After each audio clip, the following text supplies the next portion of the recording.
Bismillahirrahmanirrahim. Assalamualaikum warahmatullahi wabarakatuh. Alhamdulillahirrahmanirrahim. Wassalatu wassalamu ala asyrofil anbiya'i wal mursalin wa ala alihi washabbihi ajmain. Rabbi shrah li sadri wa yassir li amri wahlul 'uqdatam min lisani yafqahu qawli. Yang terhormat Bapak dan Presbogis selaku dosen pengampu dari pembelajaran SMP, yang terhormat pula para teman-teman sekalian, dan yang terhormat juga para teman-teman yang menyaksikan video presentasi dari saya. Dalam kesempatan kali ini saya ingin mempresentasikan dengan judul materi PAI SMP kelas 8. Mungkin sebelumnya saya share screen dulu.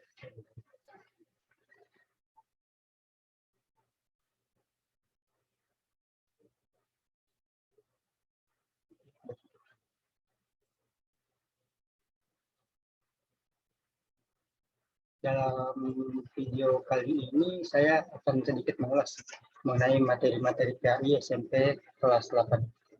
Mungkin kita langsung ke materi pertama, yaitu meyakini kitab Allah dan mencintai Al-Quran. Meyakini kitab Allah mencintai Al-Quran tentunya sangat penting untuk kita ketahui, entah yang bersifat spontanitas maupun ilmiah. Petunjuk Allah Subhanahu wa Ta'ala yang tertuang dalam kitab-kitab yang diturunkannya merupakan panduan untuk kebahagiaan manusia di dalam dunia sampai akhirat. Sekali lagi, kitab itu benar-benar berisi cara yang dapat membimbing kita untuk meraih kebahagiaan. Sungguh rugi manusia yang tidak pernah membaca, memahami, serta memegang teguh isi kitab suci itu. Dalam Quran surat Al-Maidah ayat 16 disebutkan, Bismillahirrahmanirrahim, yahdi bihillahu man ittaba'a ridwanahu subulal salam wa yukhrijuhum min dhulumati ilan nur bi'ilmihi wa yahdihim ila siratin mustaqim.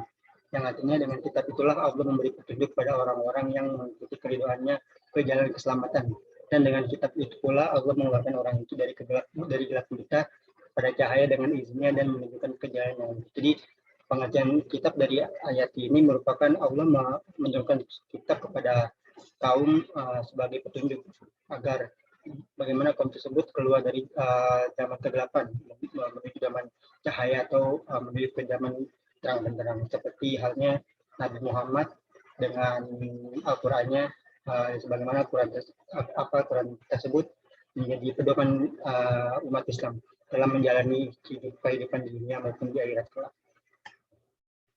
Di sini ada kitab-kitab yang diturunkan oleh Allah. Dan di sini ada 4 kitab yang diturunkan oleh Allah Subhanahu wa Ta'ala. Yang pertama itu ada kitab Taurat, di mana kitab Taurat ini diwahyukan kepada Nabi Musa alaihissalam. Pokok ajaran kitab Taurat ini yaitu perintah untuk mengesahkan Allah Subhanahu wa Ta'ala, larangan menyembah patung atau berhala, larangan menyebut nama Allah Subhanahu wa Ta'ala dengan sia-sia, perintah menyucikan hari Sabtu, perintah menghormati kedua orang tua, larangan membunuh sesama manusia, larangan berbuat zina, larangan mencuri, larangan menjadi saksi palsu, larangan mengambil hak orang lain. Lalu yang kedua ada kitab Zabur yang diwahyukan kepada Nabi Daud alaihissalam. Kitab Zabur diturunkan oleh Allah Subhanahu wa Ta'ala kepada Nabi Daud untuk bangsa Bani Israel atau umat Yahudi. Kitab ini diturunkan pada abad 10 sebelum Masehi di daerah Yerusalem. Adapun kitab ini ditulis dengan bahasa Kipti. Lalu yang ketiga ada kitab Injil diwahyukan kepada Nabi Isa alaihissalam. Pokok ajaran kitab Injil ini yaitu perintah untuk kembali mengesahkan Allah Subhanahu wa Ta'ala, membenarkan keberadaan kitab Taurat, menghapus beberapa hukum dalam kitab Taurat yang tidak lagi sesuai dengan perkembangan zaman, menjelaskan bahwa kelak akan datang kembali Rasul setelah Nabi Isa alaihissalam, yaitu Nabi Muhammad SAW. Nah, lalu yang terakhir ada kitab Al-Quran, yang mana kitab Al-Quran ini diwahyukan kepada Nabi Muhammad SAW. Dalam kitab Al-Quran ini pokok ajarannya itu ada 4. Yang pertama itu ada akidah atau keyakinan, akhlak atau budi pekerti, lalu ada ibadah, muamalah atau tarikh Islam, yaitu sejarah. Nah, sebagai umat Islam, kita wajib meyakini dan mencintai Al-Quran sebagai pedoman hidup umat Islam. Al-Quran merupakan kitab suci dari Allah Subhanahu wa Ta'ala yang terjamin kemuliaannya. Rasulullah SAW bersabda, "Aku tinggalkan kepadamu 2 perkara, kamu tidak akan tersesat selama kamu berpegang teguh kepada keduanya, yaitu kitab Allah Al-Quran dan sunnah Nabi-Nya." Hadis riwayat Malik dari Umar bin Khattab nomor 1935. Dan hikmah-hikmah dari Al-Quran tersebut, salah satunya Al-Quran dapat memberikan ketenangan pada hati kita, seperti yang ditulis dalam Al-Quran surat Ar-Ra'd ayat 28. yang artinya yaitu orang-orang beriman dan hati mereka menjadi tentram dengan mengingat Allah. Ingatlah, hanya dengan mengingat Allah hati menjadi tentram. Nah, seperti yang saya bahas sebelumnya bahwa kitab Al-Quran ini menjadi pegangan hidup itu oleh umat Islam agar tidak tersesat di jalan yang salah. Lalu untuk pembahasan yang kedua, yaitu materi yang kedua mengenai menghindari minuman keras, judi, dan pertengkaran. Sebagai umat yang beriman, kita harus menghindari perilaku yang tercela, karena perilaku tersebut bukan mencerminkan perilaku yang terpuji dan tidak patut untuk dicontoh. Sebagaimana dalam Quran surat Al-Maidah ayat 90, Bismillahirrahmanirrahim, Ya ayyuhalladzina amanu innamal khamru wal maisiru wal ansabu wal azlamu rijsum man amila syaitan fajtanibu la'allakum tuflihun. Yang artinya, wahai orang-orang yang beriman, sesungguhnya minuman keras, berjudi, berkorban untuk berhala, dan mengundi nasib dengan anak panah adalah perbuatan keji dan termasuk perbuatan setan. Maka jauhilah perbuatan-perbuatan itu agar kamu beruntung. Selanjutnya, dalam Quran surah Al-Maidah ayat 91 juga disebutkan yang artinya dengan minuman keras dan judi itu setan hanyalah bermaksud menimbulkan permusuhan dan kebencian di antara kamu dan menghalang-halangi kamu dari mengingat Allah dan melaksanakan sholat. Maka tidakkah kamu mau berhenti? Lalu bagaimana cara kita sebagai umat Islam menghindari perilaku tercela tersebut? Nah, di sini ada beberapa cara untuk menghindarinya. Di antaranya adalah mendekati diri kepada Allah Subhanahu wa taala, tidak mendekati atau mencobanya, berkumpullah bersama orang-orang yang beriman, membedakan antara hak dan batil, lalu yang terakhir adalah memakan makanan yang halal. Lalu materi yang ketiga yaitu mengenai mengutamakan kejujuran dan menegakkan keadilan. Setiap tugas dan kewajiban yang dilaksanakan dengan sebaik-baiknya pasti akan mendapat balasan dari Allah Subhanahu wa taala berupa pahala. Adil berarti memberikan hak pada orang yang berhak menerimanya, meletakkan segala urusan pada tempatnya. Orang yang adil adalah orang yang memihak pada kebenaran, bukan berpihak karena pertemanan, persamaan suku maupun bangsa. Ajaran Islam menjunjung tinggi asas keadilan. Di sini ada dalil nakli dari mengenai penegakan keadilan. Ini ada Quran surat Al-Maidah ayat 8 yang artinya, wahai orang yang beriman, hendaklah kamu jadi orang yang selalu menegakkan kebenaran karena Allah Subhanahu wa taala, menjadi saksi dengan adil, dan janganlah sekali-kali kebencianmu terhadap satu kaum mendorong kamu untuk berlaku tidak adil. Berlaku adillah, karena adil itu lebih dekat pada takwa, dan bertakwalah pada Allah Subhanahu wa taala, sungguh Allah Maha mengetahui terhadap apa yang kamu kerjakan. Nah, dalam hadis riwayat Tirmidzi disebutkan, hendaklah kalian bersikap jujur, karena kejujuran itu akan membawa pada kebaikan, sedangkan kebaikan akan membawa kepada surga. Hadis riwayat Tirmidzi. Nah, lalu materi yang berikutnya itu mengenai lebih dekat kepada Allah dengan mengamalkan sholat sunnah. Pengertian sholat sunnah di sini adalah sholat yang dianjurkan untuk mengerjakannya. Orang yang melaksanakan sholat sunnah mendapatkan pahala dan keutamaan dari Allah Subhanahu wa taala. Banyak sekali macam-macam sholat sunnah seperti sholat Idul Fitri, sholat Idul Adha, sholat usuk, sholat kusuk, sholat istiqsa atau sholat mohon hujan, sholat sunnah rawatib, sholat sunnah tahiyatul masjid, sholat sunnah istikharah, sholat sunnah tarawih, sholat sunnah witir, sholat sunnah duha, sholat tahajud, sholat tasbih, dan masih banyak lagi. Nah, di sini ada hikmah dari mengerjakan sholat sunnah. Yang pertama itu menutupi kekurangan dalam sholat fardu. Lalu yang kedua, ibadah sunnah paling afdol. Lalu yang ketiga, bisa menemani Nabi di surga. Lalu yang keempat, dosanya berguguran ketika rukuk dan sujud. Lalu yang kelima, ada dicintai oleh Allah dan doanya mustajab. Lalu yang keenam, ada diangkat derajatnya di sisi Allah Subhanahu wa taala. Nah, lalu materi yang berikutnya yaitu mengenai jiwa lebih tenang dengan banyak melakukan sujud. Nah, sujud merupakan satu bentuk kepasrahan dan penghambaan diri kepada Allah Subhanahu wa taala.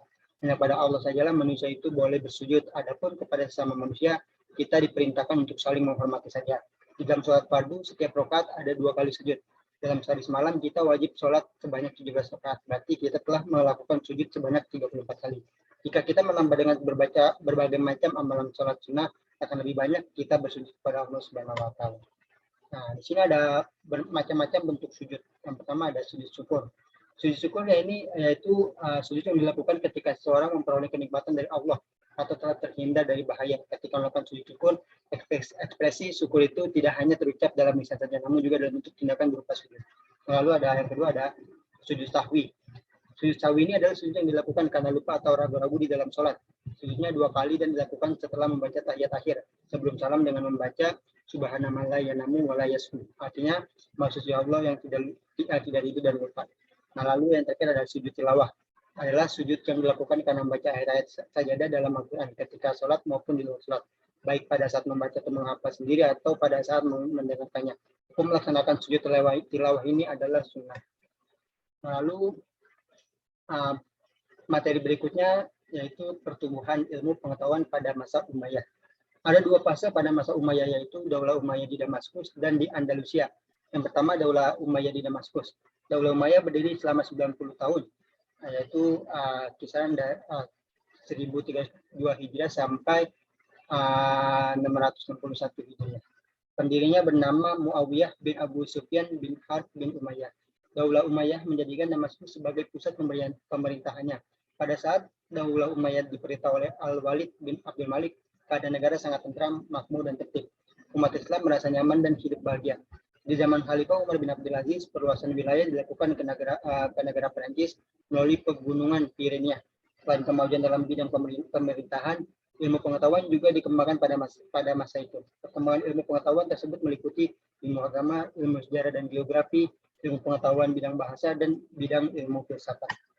Nah, lalu yang kedua ada kekuasaan Bani Umayyah di Damaskus berakhir pada tahun 750 Masehi. Kekhalifahan pindah ke tangan Bani Abbasiyah. Pasalnya perkembangan ilmu pengetahuan terjadi pada masa pemerintahan Amir yang ke-8, yakni Abdurrahman An-Nasir, dan Amir yang ke-9, yakni Hakam Al-Muntasir. Di masa ini perkembangan ilmu pengetahuan juga terjadi di antaranya. Di antaranya itu ilmu kimia, kedokteran, sejarah, bidang sastra, arsitektur, organisasi militer, perdagangan, dan kerajinan. Nah, lalu ada materi berikutnya yaitu rendah hati, hemat, dan sederhana membuat hidup mulia. Rendah hati disebut juga dengan tawadu. Pengertian tawadu adalah sikap diri yang tak merasa lebih dari orang lain. Orang yang tawadu berkeyakinan bahwa semua kelebihan yang ada dalam dirinya semata-mata merupakan karunia dari Allah Subhanahu wa Ta'ala.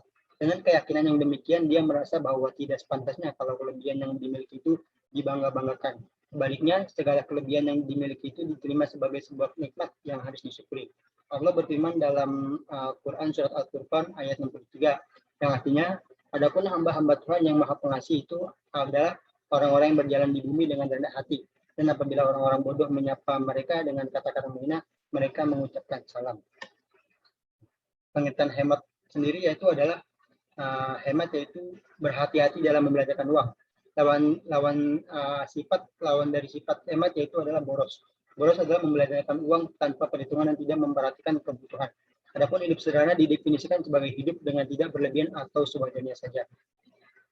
Bagaimana dalam Quran surat Al-Isra ayat 27, Bismillahirrahmanirrahim, innal mubaddirina kanu ikwana sayatin wa kana saytanu li rabbih kafura. Yang artinya sesungguhnya orang-orang pemboros itu adalah saudara setan dan setan itu sangat ingkar kepada Tuhannya. Di samping memberi contoh sifat hemat, Rasulullah juga memberikan teladan agar kita menjalani hidup dengan kesederhanaan. Rasulullah bukan orang yang miskin, namun beliau menjalani kehidupan dengan penuh kesederhanaan. Pernyataan ini sesuai dengan hadis berikut, yang mana hadis ini riwayat dari Abu Daud, yang isinya yaitu dari Abu Umamah. Ia berkata, pada suatu hari di sisinya sahabat Rasulullah SAW memperbincangkan tentang dunia, maka Rasulullah bersabda, tidakkah kalian mendengar? Sesungguhnya sederhana dalam berpakaian adalah bagian dari iman. Sesungguhnya sederhana dalam berpakaian adalah sebagian dari iman. Maksudnya adalah berpakaian apa adanya dan pantas. Hadis riwayat Abu Daud. Mungkin teman-teman itu saja yang dapat saya sampaikan. Untuk selanjutnya yaitu sesi diskusi yang akan dipandu oleh saya dan juga oleh Bapak Adlan Fauzi. Kurang lebihnya mohon maaf. Wassalamualaikum warahmatullahi wabarakatuh.